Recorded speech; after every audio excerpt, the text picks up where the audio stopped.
నమస్తే గురుగారు. శ్రీమాత్రే నమః. గురుగారు, ఇప్పుడు నాకు ఒక డౌట్. నాకు తెలిసిన వాళ్ళే బిజినెస్ చేస్తున్నారు. ఓకే. అయితే వాళ్ళు పిలిస్తే నేను వెళ్ళడం జరిగింది. అయితే అక్కడ వాళ్ళ పార్ట్నర్ ఎవరైతే ఉన్నారో వాళ్ళు కూడా ఉన్నారు.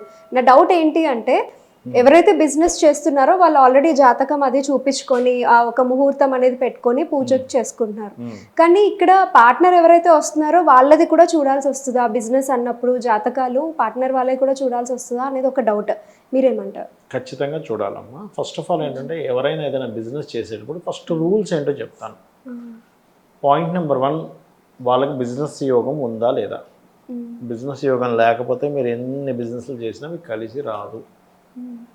అందులో సర్వీస్ ఓరియంటెడ్ బిజినెస్సా లేకపోతే ప్రోడక్ట్ ఓరియంటెడ్ బిజినెస్ చేసే యోగం ఉందా చూసుకోవాలి. సర్వీస్ ఓరియంటెడ్ అంటే సర్వీసెస్, పార్లర్స్, లేకపోతే కన్సల్టెన్సీ సెంటర్స్, లా, ఇవన్నీ సర్వీసెస్. టీచింగ్, ప్రోడక్ట్ అమ్మట్లేదు వాళ్ళు, సర్వీస్ని సెల్ చేస్తున్నారు. స్కూల్ ఉంది, స్కూల్కి వెళ్ళినప్పుడు అక్కడేం ప్రోడక్ట్ ఏమి అమ్మరు, విద్యను నేర్పుతారు. ఇప్పుడు ఆస్ట్రాలజీ ఉంది, సర్వీస్. వాస్తు సర్వీస్, ఆర్ లేకపోతే డ్రైవింగ్ నేర్పడం సర్వీస్, అంతే కదా. ప్రోడక్ట్ సెల్ చేసే వేరే ఉంటాయి. First of all point number 1, వ్యాపార యోగం ఉందా, ఉంటే అది సర్వీస్ ఓరియంటెడా లేకపోతే ప్రోడక్ట్ రిలేటెడా. అందులో ఆ ప్రోడక్ట్లో కూడా ఈ నవగ్రహాల్లో ఏది ధనయోగాన్ని ఇస్తుంది, ఏది లక్ష్మీ యోగాన్ని ఇస్తుంది, ఏది లాభయోగాన్ని ఇస్తుంది, ఏది సక్సెస్ యోగాన్ని ఇస్తుంది చూసుకోవాలి. ఈ 4లో ఏ ఒక్కటేదైనా ఒక గ్రహం ఇస్తుంది ధనయోగాన్ని అన్నప్పుడు ఆ పర్టికులర్ అంశానికి సంబంధించిన బిజినెస్ చేయాలి. పాయింట్ నెంబర్ 1 అంటే ఎలాగా, సన్ ఇస్తున్నాడు అనుకోండి, మనకి హెల్త్ రిలేటెడ్ బిజినెస్ ద్వారా డబ్బులు వస్తాయి. అంటే హాస్పిటల్స్ కట్టుకోవడము, లేకపోతే ఏదైనా హెల్త్ యోగా ట్రైనర్, అది సర్వీస్ కనెక్ట్ అయితే యోగా ట్రైనర్గా పెట్టుకోవచ్చు మనం అట్లా. లేదా gym is also sun related. ఆరోగ్యం వస్తుంది కదా జిమ్కి వెళ్తే, సో ఆరోగ్యం వచ్చేవన్నీ సన్. అండ్ ఫుడ్ రిలేటెడ్, మనకి కౌన్సిలింగ్ రిలేటెడ్, కంప్యూటర్స్ రిలేటెడ్, ఇవన్నీ మూన్. ఎనీ మీడియేటింగ్ కన్సల్టెన్సీస్ ఉంటాయి. ఇప్పుడు ఒక ల్యాండ్ ఉంది, ఈ వ్యక్తి ఒక 10,000 చెప్తున్నాడు, నేను క్లయింట్కి ఒక 11,000 గజం చెప్పి నేను ఒక 1,000 రూపీస్ నేను తీసుకుంటున్నాను, లేకపోతే నా అమ్మిపించి వాళ్ళ దగ్గర వీళ్ళ దగ్గర కమిషన్ తీసుకుంటున్నాను. That is mercury. ఎవరికైనా ఏదైనా నేర్పిస్తున్నాము, జూపిటర్ కనెక్ట్ అవ్వాలి ధన యోగానికి. లేకపోతే ఫ్యాక్టరీస్ పెడతారు కొంతమంది, మార్స్ ధనయోగం ఇచ్చేవాడు అవుతారు. అండ్ అలాగే అందానికి సంబంధించిన ఫ్యాషన్ రిలేటెడ్ ఉంటుంది చూసారా, ఫ్యాషన్ రిలేటెడ్ సంబంధించినవి అవన్నీ కూడా మూన్ అండ్ వీనస్ 2 వస్తాయి అక్కడ, మూన్ వీనస్. అందుకే ఎవరికైనా న్యూమరాలజికల్గా వాళ్ళకి ఆ సంస్థ పేరు పెట్టాలంటే ఆ నేమ్ వచ్చేలా పెట్టుకుంటారు. ఓకే. అలాగే నూనె, ఐరన్ ఇలాంటివన్నీ కూడా శాటర్న్. అండ్ అలాగే రాహుకేతువులు సాఫ్ట్వేర్ రిలేటెడ్, కెమికల్ రిలేటెడ్, ఇట్లాంటివన్నీ రాహుకేతువులు. అయితే ఇది ఫస్ట్ పాయింట్ మనం బిజినెస్ చేసేటప్పుడు చూసుకోవాల్సి. ఇప్పుడు పార్ట్నర్షిప్ బిజినెస్ కదా, వాళ్ళ జాతకం వీళ్ళ జాతకం ఇద్దరిది కూడా చూడాలి. ఏం చూడాలి, ఇద్దరికి పార్ట్నర్స్కి బాగుంటుందా లేదా. కొంతమంది ఏమవుతుంది, బిజినెస్ స్టార్ట్ చేస్తారు, పార్ట్నర్స్ సరిగ్గా రెస్పాన్స్ ఇవ్వరు, సగం దూరం ప్రయాణం చేసిన తర్వాత నా వల్ల కాదు నేను అమ్మేసుకుంటాను, లేకపోతే ఇంకోటి ఏదో మోసం చేయడం, వీళ్ళు మనీ పెడతారు వాళ్ళు చూసుకుంటారులే అనుకునేసరికి వాళ్ళు మొత్తం మోసం చేస్తూ ఉంటారు. అటువంటివి ఏర్పడుతూ ఉంటాయి. అది కాబట్టి పార్ట్నర్ జాతకం చూస్తూ ఆ పార్ట్నర్కి కూడా ఈ బిజినెస్ యోగం ఉందో లేదో చూడాలి. ఆ పార్ట్నర్ జాతకం బాగుండొచ్చు, బట్ వీళ్ళు స్కూల్ పెట్టారనుకోండి, ఆ పార్ట్నర్కి ఫుడ్లో ఉండొచ్చు, ఏం లాభం. అదొకటి. ప్లస్ ధనయోగం ఉందో లేదో చూడాలి పార్ట్నర్స్కి. ఇప్పుడు వాళ్ళకి టైం బాగాలేదు, బాగా నడవట్లేదు, అన్ని లాసెస్ అయ్యే టైం నడుస్తుంది, కానీ ఈ వ్యక్తికి బాగుంది అంటే ఏ అనే వ్యక్తికి జాతకం బాగుంది, బిజినెస్ పరంగా కలిసి వస్తుంది. కానీ బి అనే వ్యక్తి కూడా జాయిన్ అవుదాం అనుకుంటున్నాడు ఇంతో. బి అనే వ్యక్తికి కనుక ధనయోగాలు సరిగా లేకపోతే అప్పుడు ఏమవుద్దంటే, వీళ్ళిద్దరూ కలిసి నెలకు ఒక 2 లక్షలు సంపాదిద్దామో లేకపోతే 10 లక్షలు సంపాదిద్దాం అనుకున్నది తగ్గిపోద్ది. ఆయనకి యోగం లేదు కదా పెద్దగా, దానివల్ల కనెక్ట్ అవ్వదాం తొందరగా. అప్పుడు ఒక్కొక్కసారి అందరూ మరి ఏమీ లేదు కదా, ఇంట్లో కూర్చోలేరు కదా, దానికి రెమెడీ చేసుకోవడం. ఏం చేసుకుంటే బాగుంటుంది, ఏ దానం ఇచ్చుకుంటే బాగుంటుంది, ఇప్పుడు మహాదశ యోగించాలంటే ఏం చేయాలి, ఇవి చూసుకొని చిన్న చిన్నవే. మనం దీనికి ఏదో పెద్దగా ఏదో లక్షలు వేలు ఖర్చు పెట్టేసి ఏదో పూజ చేసేయాలని ఏం లేదు, చిన్న మంత్రంతో కూడా సెట్ చేసుకోవచ్చు. ఓ దీపారాధన, ఏ గ్రహం యాక్టివేట్ అవ్వాలి అక్కడికి వెళ్ళి ఆ గ్రహం దగ్గర దీపారాధన చేసుకోవడం. ఫైనాన్షియల్ గ్రోత్కి ఓం సంపత్కరి సమారూఢ సింధుర వ్రజ సేవితాయ నమః అనే మంత్రం చేసుకోవడం, ఇట్లాంటివి చేస్తుండాలి. ఇలాంటివి చేసి కూడా పొందొచ్చు మనం. అయితే ఇక్కడ ఏంటంటే ఎప్పుడు నేను ఒకటే ఏం చెప్తానంటే బిజినెస్ అనేటువంటిది ఫస్ట్ ఒక సూత్రం ఉంటుంది బిజినెస్కి. ఏమిటా బిజినెస్ సూత్రం అంటే మీరు డిమాండ్ ఉన్న ప్రోడక్ట్ అమ్ముతున్నారా, డిమాండ్ క్రియేట్ చేసి అమ్ముతున్నారా ఈజ్ మోస్ట్ ఇంపార్టెంట్ బిజినెస్ సూత్రం ఇది.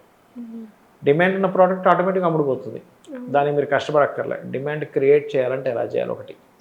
రెండవది ఏంటంటే బిజినెస్ అనేటువంటిది ఏంటంటే ఎప్పుడు కూడా కస్టమర్ అవసరాన్ని మీరు తీరుస్తున్నారు. అంతే. మార్కెట్లో ఏం అవసరం ఉంది కస్టమర్కి, ఏ అవసరం ఉందో గుర్తించి ఆల్రెడీ అలాంటి బిజినెస్ ఆల్రెడీ కొన్ని ఉంటాయి, ఉన్నప్పుడు దానిలో డ్రాబ్యాక్స్ ఉంటాయి.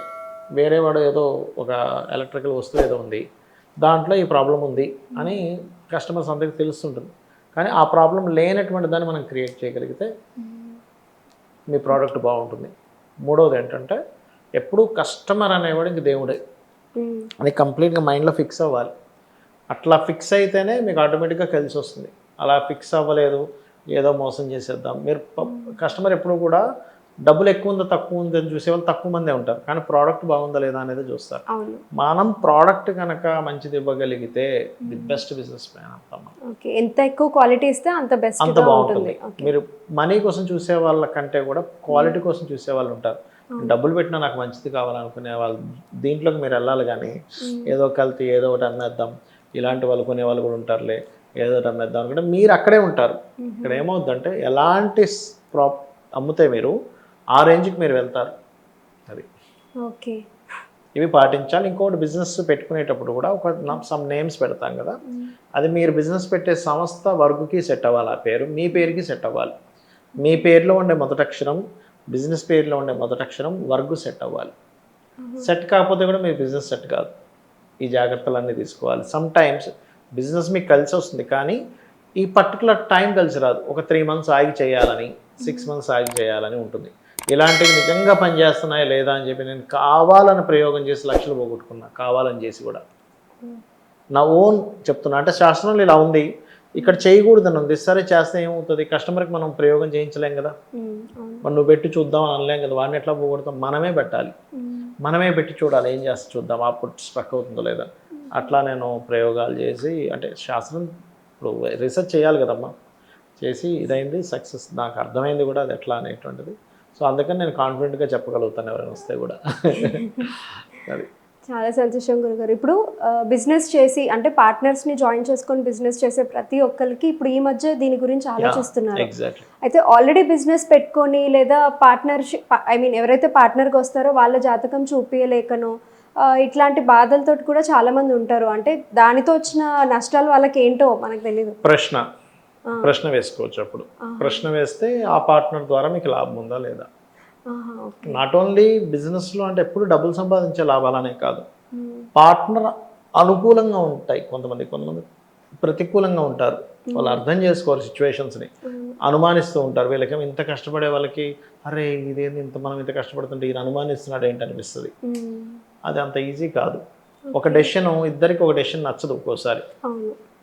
కొంతమంది ఏంటంటే స్లీపింగ్ పార్ట్నర్స్, అంటే గుడ్డిగా డబ్బులు పెట్టేస్తారు, మీ ఇష్టం ఏమైనా చేయండి దీన్ని డెవలప్ చేయండి అంటారు. అప్పుడు చాలా ఫ్రీడమ్ బాగుంటుంది. వీళ్ళు మంచి వాళ్ళు అయితే ఆటోమేటిక్గా అట్లాంటి బిజినెస్ రైజ్ అవుతాయి. కొంతమంది ఏంటంటే సరిగ్గా పలకరు, మనీ పెడతా అంటారు, సగం దూరం వచ్చాక నాది డబ్బులు అయిపోయాయి అంటారు, అరే వీడిని నమ్ముకొని దిగాం రా బాబు అనిపిస్తుంది. అట్లా రకరకాలు ఉంటాయి. వాళ్ళ జన్మజాతకంలో పార్ట్నర్ ద్వారా ఇబ్బంది పడే యోగం ఉంటుంది కొంతమందికి. అంటే 7th లార్డ్ పాడవుతాడు. అది బిజినెస్ పార్ట్నరా, జీవిత భాగస్వామి కావచ్చు, life partner, business partner. 7th house spoil అయిందంటే వాళ్ళకి పార్ట్నర్స్తో ఇబ్బంది ఏర్పడుతుంది. ఓకే, అంతేకాకుండా ఇప్పుడు ఈ కాలం ప్రకారం ఖర్చులని చూసుకుంటే కేవలం ఉద్యోగం చేయడం వల్ల వచ్చే జీతం ఎందుకు సరిపోదు. సో చాలా మంది బిజినెస్కి ఎక్కువ ఇంట్రెస్ట్ చూపిస్తున్నారు. సో అలాంటి వాళ్ళకి వీడియో ఖచ్చితంగా యూస్ఫుల్ అవుతుంది గురుగారు. చాలా థ్యాంక్స్. శ్రీమాత్రే నమః.